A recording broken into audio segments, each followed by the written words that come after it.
سرکار صلی اللہ تعالیٰ علیہ وسلم نے فرمایا جو حج کا ارادہ رکھتا ہو جلدی کرے۔ مفتی احمد یار خان نعیمی علیہ رحمہ لکھتے ہیں کہ اس حدیث سے وہ لوگ عبرت پکڑے جو مالدار ہوتے ہیں، بچوں کی شادیاں وغیرہ کے لیے حج نہیں کرتے، اور فرماتے بعض جوہلا یعنی جن کا علم نہیں ہوتا میں مشہور ہے کہ حج بڑھاپے میں کرنا چاہیے، حالانکہ حج تو جوانی کا ہے، جبکہ طواف و سفر بآسانی کر سکے۔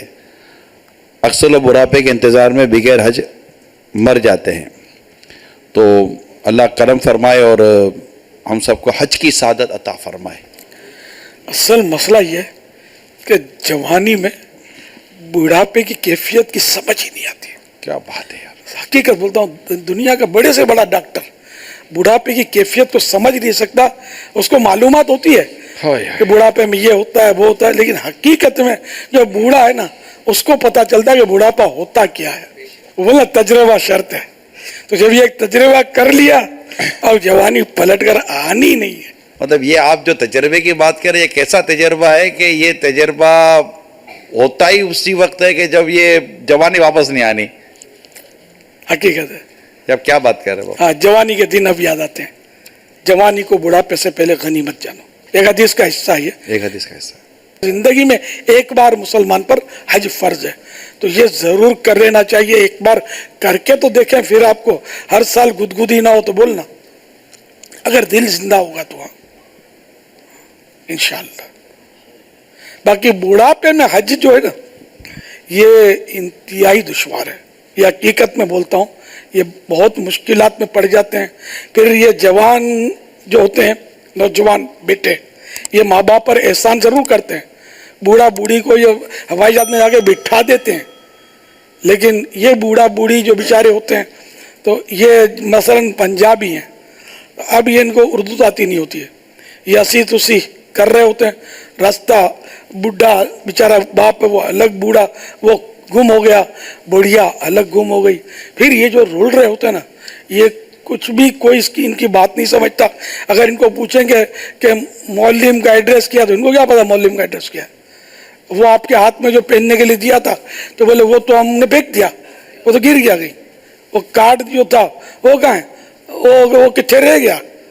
یہ نہیں کہ ایک بار ہم سفینے میں گئے تھے تو ایک بزرگ تھے بیچارے بوڑھے آدمی، وہ یوں کہہ سکتے ہیں مجھے، میں نے نہیں دیکھا، اسلامی بھائی نے کہا، ایک بوڑھا تھا وہ روزانہ سفینے میں گم ہو جاتا تھا۔ اسٹیمر بہت بڑی ہوتی ہے نا، پانی کا جہاز، وہ حج کا ہی سفینہ تھا، بولے روز گم جاتا تھا۔ پھر ایسا وہ گمن شاہ جو تھا نا، حج کر کے واپس وہ سفینے میں موجود تھا، تو خدا جل وہاں کتنی بار گما ہوگا بیچارہ، ایسا بھلکڑ ہوگا نا، بھول جاتا تھا۔ تو یہ بوڑھوں کے ساتھ یہ بھی ایک آزمائش ہوتی ہے کہ حافظے عام طور پہ کمزور ہو جاتے ہیں، تو اس لیے بوڑھے کو بھیج دیتے ہیں، بوڑھے ماں باپ کو، اور کسی کو بول دیتے ہوں گے اس کا خیال رکھنا، وہ بھی ہاں بول دیتا ہوگا، پھر وہ سوچتا ہوگا مجھے اپنا خیال رکھنا مشکل ہو گیا، اس کو کہاں سنبھالوں گا۔ تو بوڑھوں کو سنبھالنا آسان نہیں ہے، بات بات پہ ان کو آئے گا غصہ، بات بات پہ وہ جھاڑ بھی دیں گے۔ کھانا بولا، میں تم کو پتا نہیں ہے میرے دانت نہیں ہے، یہ تم نے مطلب روٹی لا کے رکھ دی ہے، کھچڑی لاؤ کھچڑی، اب وہ یار وہ میدان عرفات میں کھچڑی بھی کہاں ڈھونڈنے جائے گا، ایک سمجھانے کے لیے آپ کو بول رہا ہوں۔ تو بزرگوں کا یہ بھی خطرہ ہوتا ہے۔ تو بیٹا جو ہوتا ہے یا بیٹی ہے، وہ ان کو پتا ہوتا ہے ماں باپ کی نیچر، عام آدمی تو سنبھال نہیں سکتے، اس طرح چھوڑ نہیں دینے چاہیے، خود ساتھ جانا چاہیے، ضرورت پڑتی ہے۔ بوڑھا یہاں تو چل پھر رہتا ہے، وہاں لمبے لمبے سفر ہوتے ہیں، یہاں تک کہ خود طواف میں سمجھو میلوں کا سفر ہوتا ہے، اور مسجد الحرام شریف سے وہ مکان میلوں دور ہوتا ہے، گاڑی بھی الاؤ نہیں ہوتی، حج کے دنوں میں خاص کر دور دور سے گاڑیوں کے روٹ بدل جاتے ہیں۔ اب میلوں تک جوان آدمی نہیں چل سکتا، کہ جوان آدمی کی بھی حالت یہ ہے کہ گھر کے برابر میں مسجد ہے، اسکوٹر پہ جا رہی ہے، چلنے کی اس کو بھی عادت نہیں ہے، وہ بھی چین بول جاتا ہے، تو بوڑھا بیچارہ کہاں چل پائے گا یار۔ تو آپ ہوں گے تو ویل چیئر کے ساتھ، اگر بزرگ کو لے جائیں تو ویل چیئر وہاں بھی مل جاتی ہے، تو ویل چیئر پر ان کو چلنے پر بیچاروں کو مجبور نہ کیا جائے، ان کی آپ ویل چیئر پر خدمت کریں. چلو طواف واقعی طواف صحیح ہے تو پیدل ہی کرنا چاہیے جب تک شریعت اجازت نہ دے. اگر شریعت کی اجازت نہیں ہے، اتنا ہے چلنے پھرنے کی قوت ہے، طاقت ہے، اب ویل چیئر پر کریں گے تو پھر اس کے پھر اپنے مسائل ہیں، تو اس لیے وہ تو پیدل کرے. لیکن جو حرم شریف تک آتے آتے، مسجد الحرام تک آتے آتے جو میلوں کا سفر ہے وہ تو بیچاروں کو ویل چیئر پر کرائیں. لیکن ہے مطلب بہت آزمائش ہے. جوان بیٹوں کو چاہیے کہ اس طرح بیچاروں کو آزمائش میں نہ ڈالے، یہ خدمت کر کے جنت کمائیں. بھلے یہ جھاڑتے ہوں، لتاڑتے ہوں، روٹ جاتے ہوں، بات بات پہ چیخ ہم چاک کرتے ہوں، اور ہاتھ جوڑ جوڑ کے پیر پکڑ پکڑ کے باپ ہے نا خیر امی جانے نا، انہوں نے بھی آپ کا رونا دھونا برداشت کیا ہی تھا نا. آپ کو اس طرح کسی کے حوالے تو نہیں کیا تھا جو آپ آج کسی کو حوالے کر دیتے ہیں. تو ان کی خدمت کر کے جنت کمائیں. اور بزرگوں کو بھی چاہیے کہ یہ تھوڑا، اس کا مطلب یہ نہیں کہ میں آپ کو چھوٹ دے رہا ہوں چیخیں ڈالنے کی اور جھاڑنے کی. میں بھی تو بوڑھا ہوں، میری 1950 میرے پاسپورٹ میں لکھا ہوا ہے، تقریباً اسلامی سن کے سب 71 سال میری ہو گئی عمر. الحمدللہ میں چیخم چاک نہیں مچاتا. لوز ٹاکنگ کوئی نہیں کہے گا یہ لوز ٹاکنگ کرتا ہے، ہم کو جھاڑتا رہتا ہے، بات بات میں غصہ کرتا ہے. الحمدللہ میرا کسی نے کوئی سی شکایت نہیں کرے گا. تو یہ اللہ کا کرم ہے کہ شروع سے مدنی ماحول ملا ہوا ہے، تو دعوت اسلامی کے مدنی ماحول میں رچے بسے رہنے سے یہ ذہن بن جاتا ہے کہ غصہ کریں گے جھاڑیں گے تو پھر کوئی اپنے قریب نہیں، سب اکیلا کر دیں گے. تو اسے مسکرا کر ہنس کر اندر جو بھی ہو وہ اندر نپٹتا رہے. کس کو غرض ہے کون سنے مبتلا کی عرض، کوئی کسی کی نہیں سنتا، سمجھے. تو اس لیے وہ منہ پر مسکراہٹ رکھے گا نا بوڑھا تو لوگ اس کے قریب آئیں گے. میں تجربے کی بات کر رہا ہوں، میں مسکرا رہا ہوں آپ کے سامنے الحمدللہ. مگر میرے ہونٹوں کا تبسم تو تم نے دیکھ لیا، جو دل پہ بیت رہی ہے وہ کوئی کیا جانے. تو بوڑھاپا میں نے کہا تجربہ، اب پتا چلا کہ بوڑھاپا کس کو کہتے ہیں. ہم بھی جوانی میں کہ بوڑھے یار یوں کیوں چلتے ہیں، یہ پتا نہیں یار یوں کیوں کرتے ہیں، یا ہانپ کیوں جاتے اور کانپ کیوں جاتے، تو آپ پتا چلا کہ وہ کیوں ایسا کرتے تھے. تو اس لیے بڑے سے بڑے ڈاکٹر کو بھی سمجھ نہیں آتی کہ اصل میں بوڑھے کو محسوسات اس کے کیا ہوتے ہیں. تو اللہ کرے کہ آپ بوڑھاپے سے پہلے چیت جائیں اور اپنی ترکیب بنا لیں آخرت کی تیاری کی. یقین مانے بوڑھاپے میں آپ چاہیں گے بھی تو تیاری نہیں کر سکیں گے، آپ کی ہمت ہی نہیں رہے گی. جی چاہے گا بستر پر پڑے رہو، اس میں بستر پر چین ملے گا، چلتے پھرتے چین نہیں ملے گا. آپ سے ایک رہنمائی لینا چاہ رہا ہوں. بڑھاپے میں جو کمزوریاں، نقاہت، درد، تکلیف جو آپ بیان فرما رہے ہیں کہ اس طرح کی کیفیتیں ہوتی ہیں، یہ ارشاد فرمائے کہ جیسے جو فرض ہے واجب ہے اس کی ادائیگی، جس پر فرض اور واجب ہے وہ تو کرنی ہے. وہ جس حال میں بھی اسلام نے، دین نے اس پر جو احکام نافذ کیے ہیں، مگر جنرلی طور پر آپ ایسے کچھ رہنمائی کر سکتے ہیں کہ ایک بزرگ و بوڑھا آدمی جو واقعی کچھ تکالیف کا شکار ہے وہ ایسی کیا عبادات کی کوئی ایسی عادت بنائے کہ جو یہ بڑھاپے میں بھی کر سکے، جو مشقت کے علاوہ پر ہو، کیونکہ ہو سکتا ہے کہ اس سے اس کو فائدہ ہو. بس ذکر اللہ کرتا رہے، درود شریف پڑھتا رہے، کہ یہ زیادہ دشوار نہیں ہے.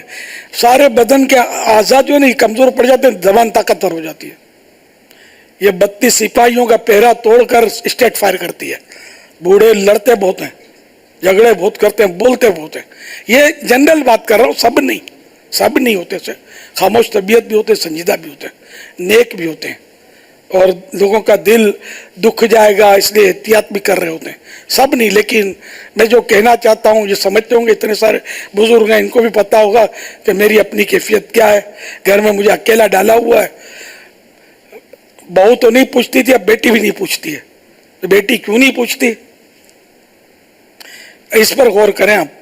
کیوں نہیں پوچھتی؟ کل تک پوچھتی تھی، ابو ابو کرتی تھی، آج کیوں کتراتی ہے، منہ پھلاتی ہے آج. آپ یہ جو 32 دانتوں کو 32 سپاہیوں کا پہرا توڑ کر بیٹی پر اسٹیٹ فائر کرتے ہیں، تجھے شرم نہیں آتی؟ 2 بچوں کی ماں بن گئی، میری بات سمجھتی نہیں ہے، دفع ہو جائے یہاں سے. تو بیچاری بولتے کہ میں کوئی بات تو آپ کی نہیں مانی، دفع ہونے کی بات مان لیتی ہوں، آپ کے سامنے نہیں آتی. بس تو یہ سمجھانے کے لیے عرض کر رہا ہوں.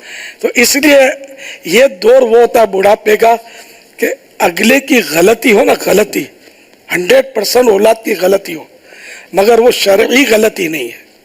ایک بات ہے کہ ویسے غلطی ہے, بہت ساری غلطیاں ہوتی ہیں جو شرعی غلطیاں نہیں ہوتی, تو اس کو کچھ نہ بولے, مسکرا کر اس کا سامنا کرے. اندر میں جو بھی جلن توڑن چیڑن جو بھی ہے اس کو اندر دبا کر رکھے, یہ باہر نہ نکلے. یہ باہر نکلے گا نا تو بیٹا آپ کو سائڈ کر دے گا. اب وہ جوان ہے نا, جب بوڑھا ہوگا تو اس کو پتا چلے گا.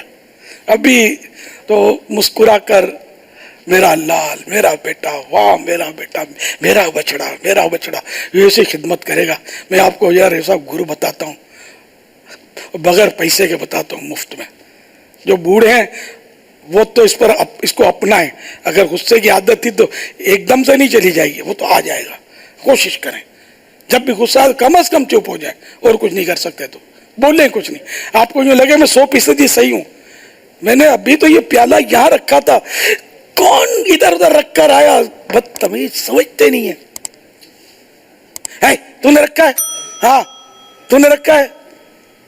یہ کرنے کے بجائے بیٹا میرا پیالہ کہاں گیا, دیکھو تو بیٹے وہاں تو نہیں رکھا. اس طرح کہیں گے نا تو غصہ بیٹوں کو نہیں آئے گا, بچوں کو نہیں بگڑیں گے.